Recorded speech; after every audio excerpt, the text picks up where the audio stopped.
Hello, Kameoe, and welcome to the first video in my quest to learn why and how Taylor Swift's most recent album, as of 2024, The Tortured Poets Department, was so controversial on release. It was announced that The Tortured Poets Department consisted of 16 tracks, and was later revealed as a double album with the inclusion of The Tortured Poets Department, The Anthology, which consisted of 15 more tracks, adding up to 31 tracks released in total. I'll be combining some of the songs into the same video for time's sake. I'm planning to have videos that aren't solely about the songs, like the media attention around the album, the structure of the album, and finally how the album handles its production, themes, and the reason why release day was such a calamity. My first video after this will be covering the lead single Fortnite, and then I'll be covering the rest of the tracks. I'll be posting about how the production of this is going on my Twitter. My handle is @ExecutedOrganGrinder.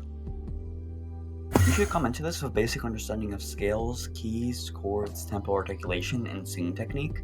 While that may seem like a lot, my goal is to have people understand the songs and give them materials to explain why they don't like something about it. I'll be trying to explain the nuances quickly for those not as musically inclined. I'm coming into this from a musical perspective and with comparison between everyday listeners, first impressionists, and diehard fans. I've been playing instruments and have been interacting with music for most of my life, and I have a decent enough understanding of music theory. My identity as a usually straight guy in high school comes into play during any personal segments, which I will try to minimize throughout this series. More background, I'm a guy in Chicago, I accept different perspectives, I don't like Village Idiots, my favorite movie is Edge of 17, and I'm not a Taylor Swift fan.